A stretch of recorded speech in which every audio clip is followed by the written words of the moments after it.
What's up, guys? Welcome back to my channel, also your channel for the people by the people. We talk about myself on here, we talk about you guys, anything having to do with substance abuse, going overboard with some sort of drug or substance in your past, current, and we're even delving into the future a little bit here. And that's what we talk about on this channel. I'm on my lunch break. I work an 8 to 5.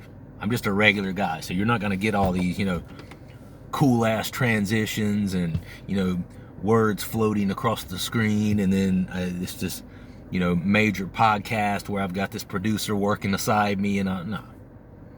If you want all that shit, not your guy.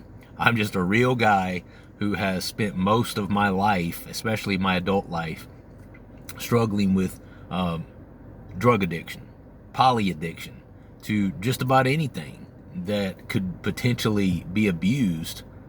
I've abused it.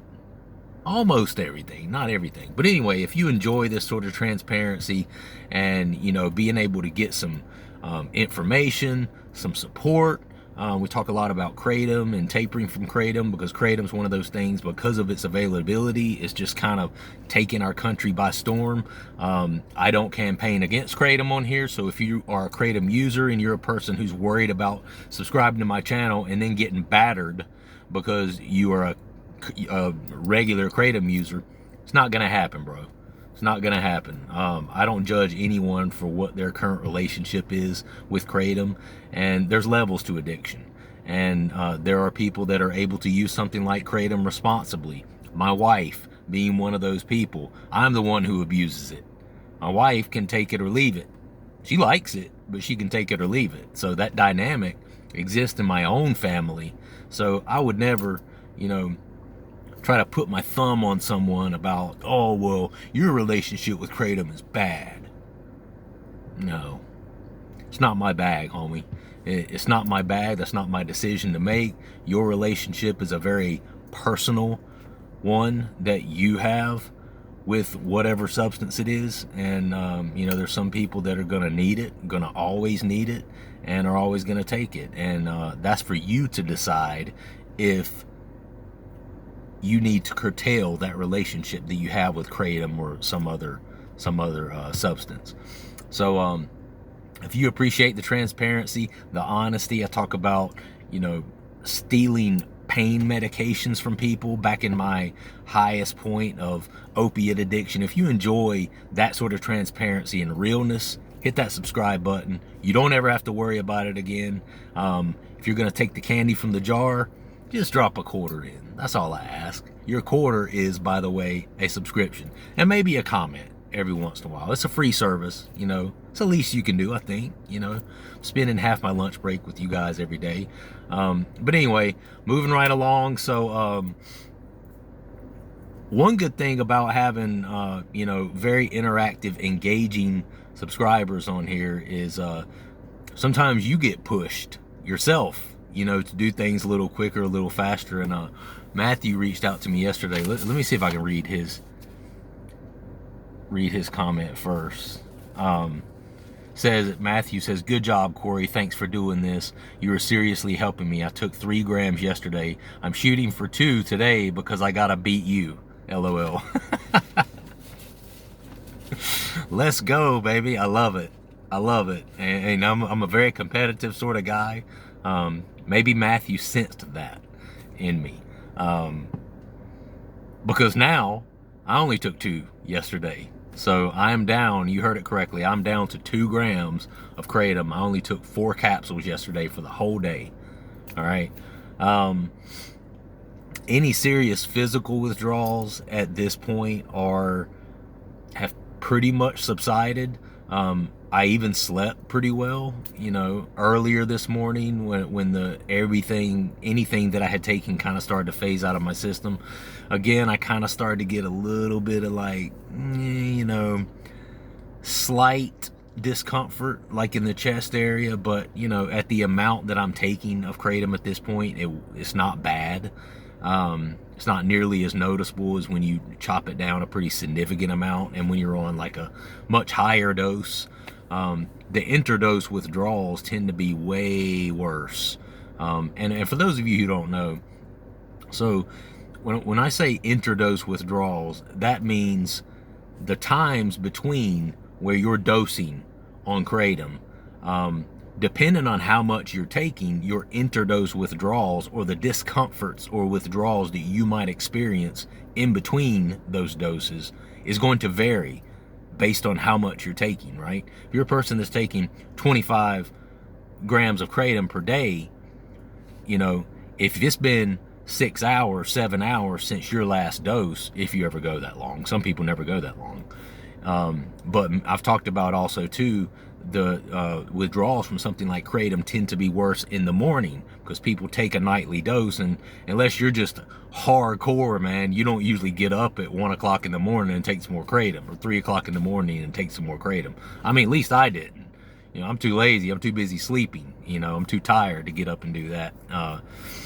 And so it's one of those things where I'm pretty sure everyone else is the same way. So you have a period of time when you're sleeping where you're not necessarily dosing on the Kratom. So morning time withdrawals tend to be the worst, because that is the stretch of time where you have gone the longest without actually dosing on Kratom, right? So with that, that's what the interdose withdrawals are. So the point I'm making is that when you get down to a lower amount, I believe, like what I am now, 2 grams, it's not very much. When you get to that amount, it does seem like the interdose withdrawals tend to be significantly less. And a perfect example is the last several mornings that I've woken up, I have felt better upon just opening my eyes and stepping out of bed than I have for a long time, and I think that just has to do with the fact that my body is beginning to readjust, like to the lower amounts and stuff like that. Now, of course, I'm not much of a morning person, until I have some coffee and I've been up for an hour or two. So obviously I'm a little bit tired and lethargic. I mean, most people are first thing in the morning. There's very few people who just pop out of bed and like, all right, let's go, I'm ready to face the day. There's not many people that do that, and I have no idea where that came from.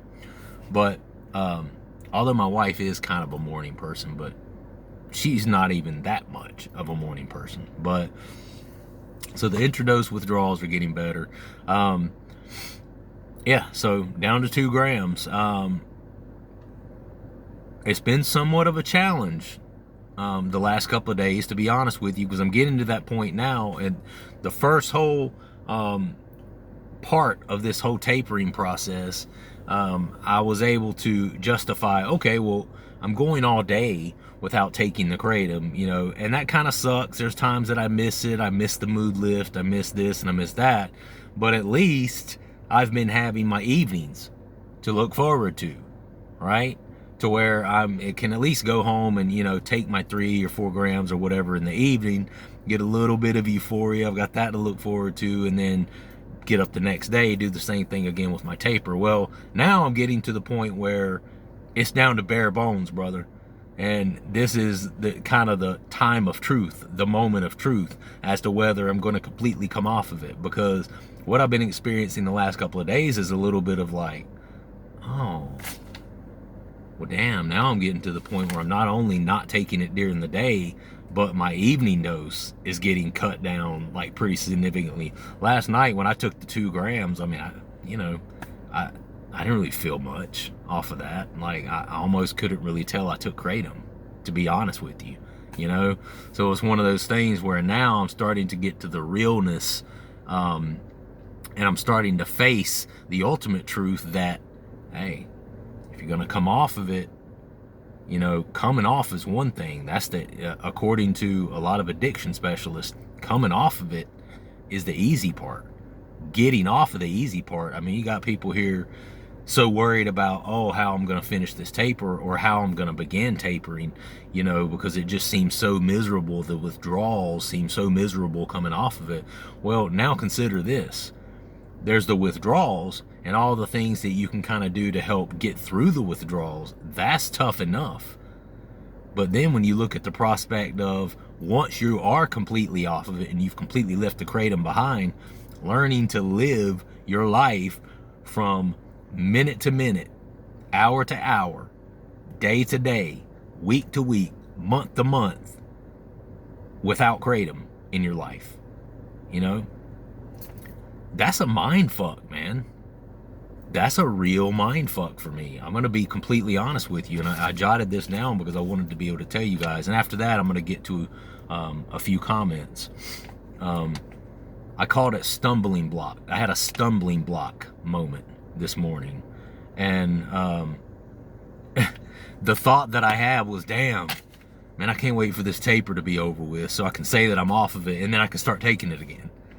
You know, and I could start just dosing like I normally did. I seriously actually had that moment, and then no sooner than my brain recognized that thought, I stepped back and was like, wait a minute, dude. What the hell are you talking about? You know, so you're gonna go through this whole taper process, you know, and deny yourself of the Kratom and reset your tolerance and do all this stuff just to turn around and start taking it again? Like, what's your angle here, bro? What are you doing? You know, and that, but listen, drug addict mentality, you know? I come on here and I'm, you know, this guy and people see and like, oh, he's dressed nice. Well, shit, he seems to have all the answers. No, I don't fucking have all the answers. No. I don't. I'm, you know, blindly, well, I wouldn't say blindly, but I'm feeling my way through it just like you guys are, because that drug mentality, that drug addict mentality persists no matter whether I come off of the Kratom or not, you know? And I'm going to have to make a hard and big decision in my life as to, am I going to remain off of the Kratom, you know, or am I going to attempt one more time to try to control it and just maybe just don't take it all throughout the week, and then just try it a little bit on the weekends, kind of like you would have some drinks on the weekend. You know, I'm going to try that. I don't know. I love the effects of Kratom, and I'm telling you now, for the NA community or the AA community or whoever it is that may drop onto my channel and, oh, well, that's a slippery slope. You know, if you couldn't control it then, you're not going to be able to control it now. That may be true, but I can tell you now, I am not going to be one of those people that is going to be 100% completely sober the rest of my life. Not going to happen, dude. It's not going to happen.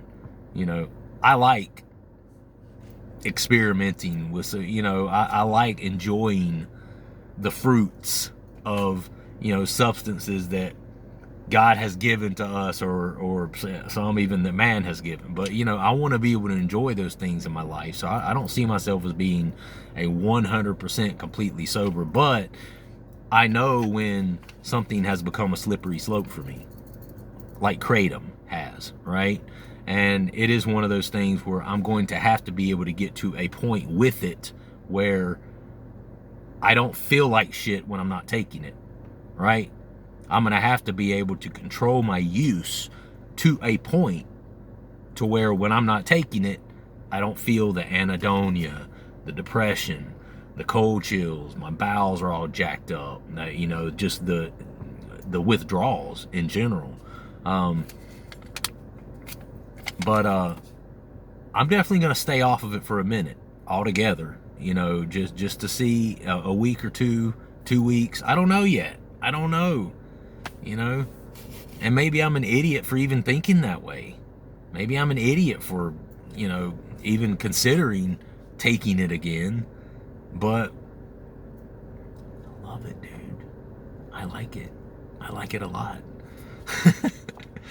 Probably too much. But, you know,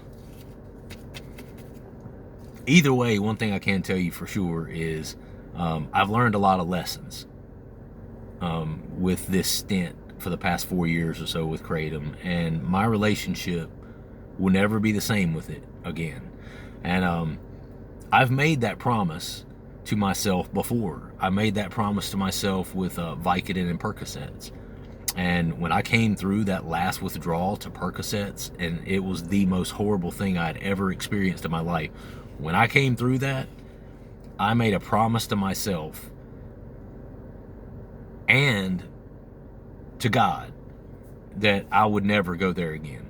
I did not say I would never take them again. What I said is that I would never get to that level with them again. And you know, it's funny because ever since then, I've dabbled a little bit here and there, here and there, here and there, but I've always had that little voice inside me now, after having gone through that and gotten so deep in the trenches with an addiction to that. I have this little voice inside of me now that always speaks up when I feel like I'm edging on that, you know, going overboard or pushing too far, or okay, now it's time to dial things back a little bit here, brother. You know, you're going a little overboard with, you know, and when I first was on Vicodins, Percocets in my late 20s, early 30s, I didn't have that voice. I didn't. I was just like, oh, I like it. It feels good. If it feels good at 2 o'clock, it'll feel good at 5 o'clock. If it feels good at 5 o'clock, it'll feel good at 8. So forth and so on. It'll feel good 24 hours a day. Let's just stay high, baby. Let's go. I mean, that's literally, you know, was kind of my thought process back then. I thought I had just found what made me complete, made me whole. And what I realize now is that if these things are used on a regular, ongoing basis, you're cheating at life, you know, and it'll numb you and it'll take away your emotion from you. And I can't tell you how many times since I've gotten my dose as low as I have, how many times I've watched, my wife and I will be sitting watching, like, we like to watch, well, my parents do too. Sometimes when they come over, we'll share like performances that we've seen with them. We're all musicians, so we really love like these America's Got Talent auditions or Britain's Got Talent auditions where these, you know, kids come on there, or someone who's a really, really good singer and they just freaking hit it out the park and get a golden buzzer, and it's a really touching performance and it makes the judges cry. And we like watching stuff like that. We're musicians, we love stuff like that. So we'll find a new one of these and we'll watch it, and we'll get on a kick to where we like watch it and listen to it over and over.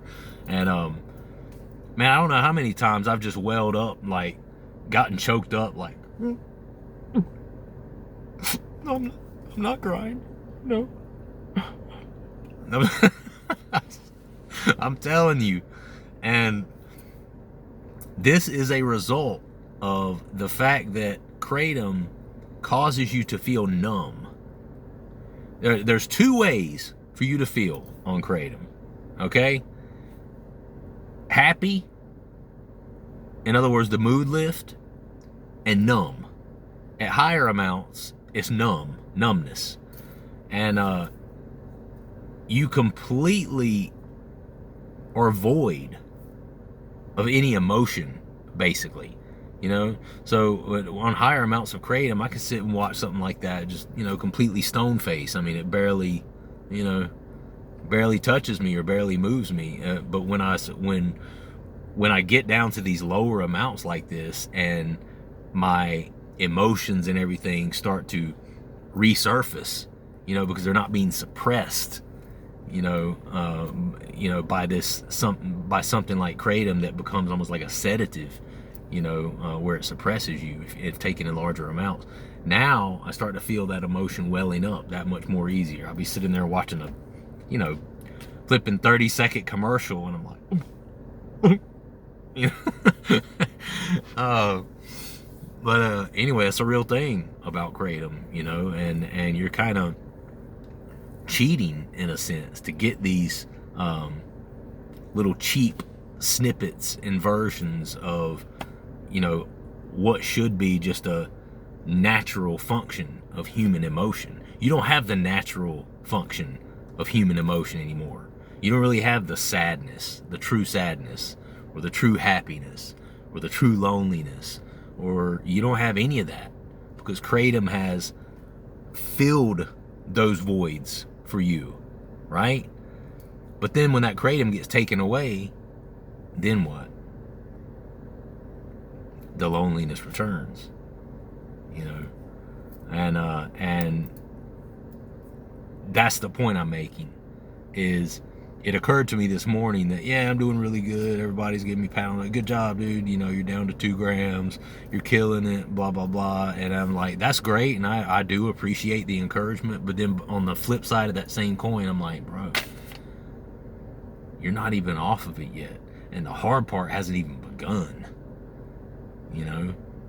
I mean, this whole withdrawal and tapering phase, I mean, it's, you know, it's come with some challenges. I'm not going to lie. It's come with a few challenges. Been having them at work a lot, you know, just being kind of like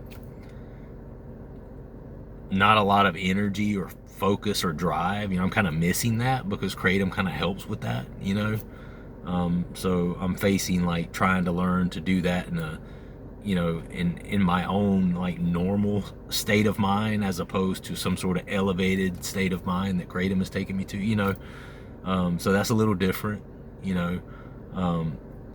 But the hard part, putting the minutes and the hours and the weeks and the months together after coming off the Kratom, that's the part that scares the shit out of me, man.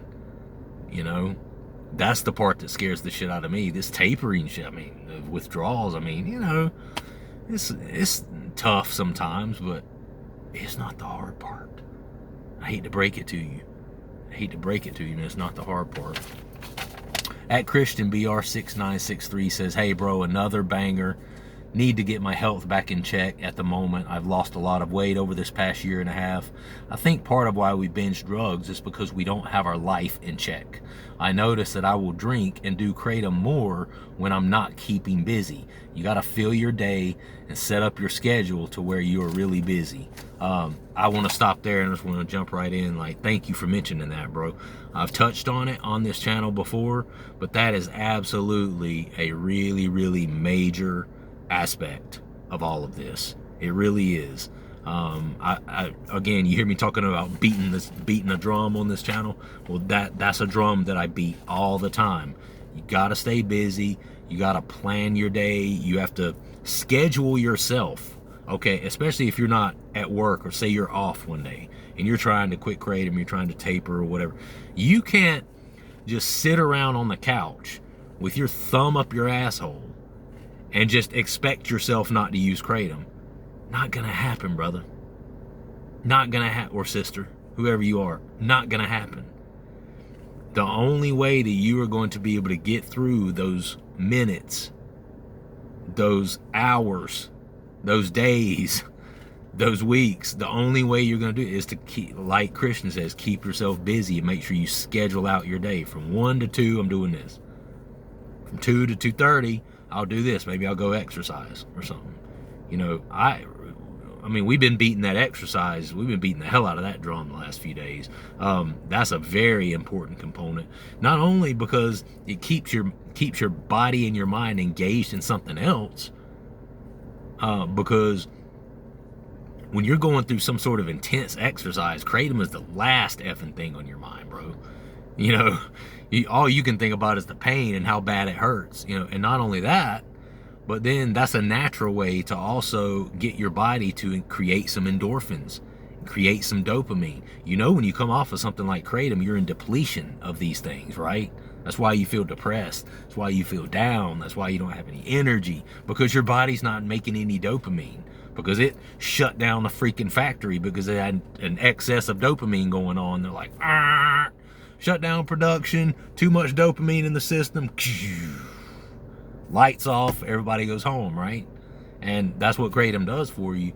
And so keeping yourself busy, keeping your mind in something, you're keeping your hands and your mind engaged, exercising to kind of give yourself a little bit of natural mood lift and dopamine, you know, so you can kind of feel good about some things, even if a little bit, again. And that stuff takes time, you know, and that's something that I'm kind of trying to remind myself of as well in this process. Yeah, I'm almost off of the Kratom, and I feel like, honestly, just about any day this week, I'll probably stay on it for a couple more days. You know, I'll probably do another maybe 2 grams tonight, and then maybe Wednesday, maybe tomorrow, I'll go ahead and cut it down just to 1 gram all day. And then Thursday or Friday, I'll just go ahead and completely jump ship, man. And I'll just come completely off of it. And Thursday or Friday, will be my first day going the whole day without taking any Kratom. And you know, we'll see how that goes. But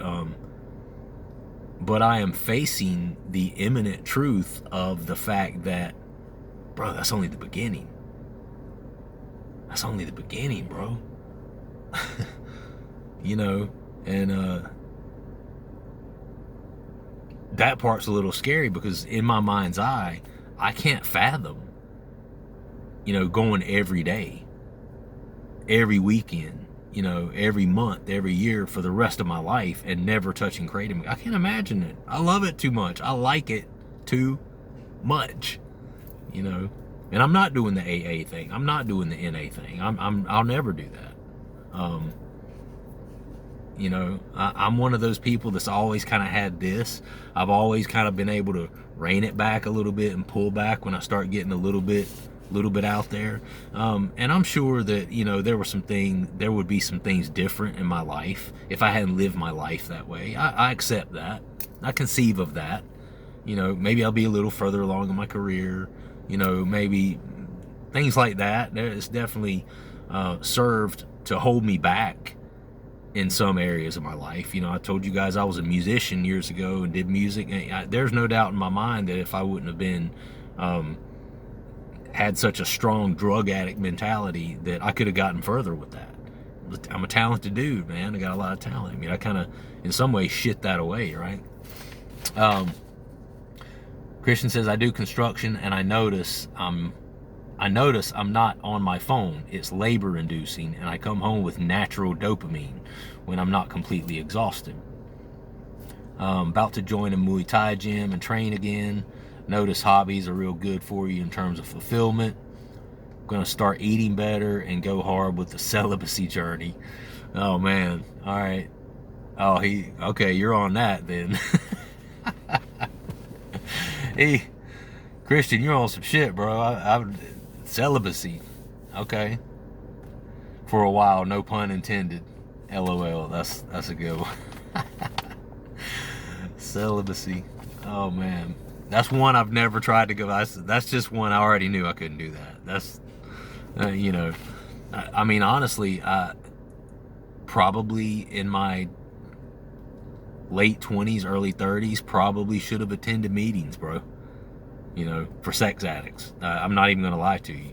You know, that for me, where a good portion of my life was kind of just an extension of my addictive behaviors. You know, was the fact that I put sex on the list of priorities that I had in life. Sex was way higher than it should have been for me for a lot of years. That's one good thing. Kratom did a good job of changing that. You know, Kratom is really bad about stunting any sex drive that you have. All right, I'm gonna keep going so I can try to get some of these other. So Jasmine at Jasmine Marie Darling says, good video. I'm motivated to try and taper again. I've been working out for the past year. I never tried quitting Kratom while lifting weights. The previous times I was just running and not working out at all. Maybe it will be easier. I take like 40 plus grams per day. I will start weighing out and tracking my Kratom. Nice to be in good company here. Jasmine, thank you very much.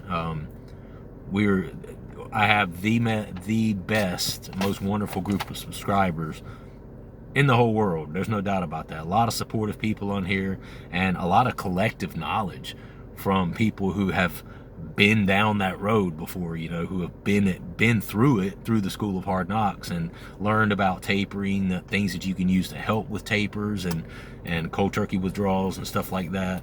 And there's a lot of knowledge on here, so I appreciate you signing on and joining us. We're here to support you. One thing I would recommend to you, consider capsules. I know I saw you mention here about weighing out your powder and tracking it, and that's good. That's good. Not saying don't do that, but for me, I've shared this multiple times on some of my other videos. I personally kind of had trouble with the powder. Simply for the fact that I found myself taking a lot more of it and a lot more often. I don't think the powder lasts quite as long in your system. That's my opinion, Everyone's different. Maybe other people feel differently on that. Maybe it does last as long, and it's just my imagination. It just seems to make sense because your body doesn't have to break down the gel cap, you know, and that when the body starts to break down the gel cap, those things break down in sections.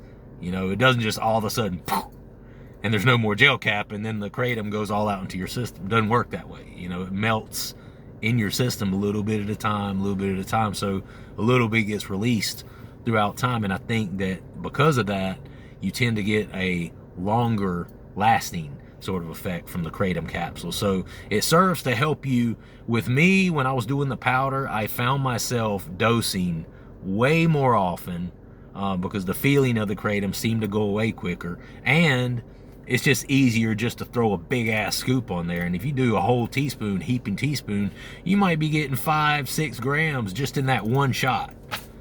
I took 2 grams yesterday for the whole day, right? When I was taking that powder, I was doing like teaspoon every few hours. I mean, I was probably taking, God, I never actually counted it, but when I was doing the powder, I was probably some days taking 30 grams, I bet. I mean, it had to be.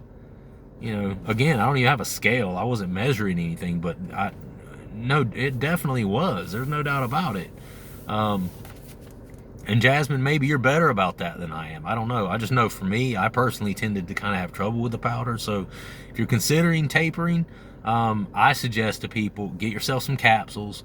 Most of the time, the capsules are 500 milligrams, so it takes 2 of those capsules just to equal a gram. And if you're taking 40 plus grams per day, you know, you might have to knock that down to 25, 20. Should be able to do that pretty quickly because I talked about this yesterday too. Your body ain't using no 40 grams of kratom per day. You know, probably 20 grams of that is just excess that you're just urinating out as the day progresses. You know, your body only uses so much of it. That's why people report when they're taking 40 grams or 50 grams, they can almost immediately chop that right in half down to 25 grams. And in most cases, they report not even really having any withdrawal symptoms. And I have a theory on that. And I think my theory is correct. Your body ain't using no 50 grams of kratom anyway. You're probably only using 20, 25 grams of it. So when you cut that in half and take that 30 grams right off the top, you know, a lot of times your body's none the wiser. It's like, oh, I still got 25 grams of kratom on board. Shit, I'm good. You know? So think about the capsules. But thank you for the comment, Jasmine. We're here for you. Leonid? Man, I'm not sure if I'm saying your name right because it's all together. Leonid Todorovsky, 635. He says, hey, brother, good talk and good day. I like your show a lot. I just wanted to say what I'm doing. I take kratom 1 time a day, 4 grams now, around 10 to 11 in the morning after my workout, and I'm fine. I sleep good, and I wake up good. Very little discomfort in the morning, but nothing serious. First thing I do, I jump in a cold shower, and that knocks the lazy face off real fast. Then the gym, then the kratom. LOL. I think I can stop it without any bad withdrawals, as long as I take it once a day. Thank you, brother. Thank you for the comment, and I appreciate you saying that about the about my channel. Hey, you know, that's the thing, man. That's the thing. You guys know I straddle the fence on here. I don't land really hard on one side of the issue. And this is a perfect example of a guy who, he's not going ham with it. He's not going crazy with it. This guy ain't taking no 20, 30, 40 grams a day. He's not shoving it down his throat like a fat person eating cake. He's not doing that. He's taking it once a day, around 10 to 11 in the morning at 4 grams. And according to him, there's no intradose withdrawals. There's no trouble sleeping. He doesn't really feel any different because of it. This reminds me of my wife. I beat that drum a little more. I mean, some people don't think about this shit 24/7 like you do. Not you. I don't know. You may not. I do. You know, I mean, some people don't think about it the way I do. You know, I want to have it just all the time. You know, so I'm going to have to test out what it feels like for me, probably going a few days at a time without it, you know, and see what that feels like. But This is a perfect example, you know, of a guy. Where am I at? Oh shit, this is about to run out. Guys, I gotta go. Hey bro, thank you for the comment. I really do appreciate it. Sounds like you're good, man. I will keep it right there, and as long as you don't really go above that and start dosing multiple times a day, you're probably safe. But I'll get back on these comments tomorrow. It's getting to that tipping point where there's so many of them, it's hard to, you know, get it all worked in there. But I do read all of your guys' comments. I want you to know that, and I appreciate the support. Like the video, subscribe, and I will see you next time. Peace.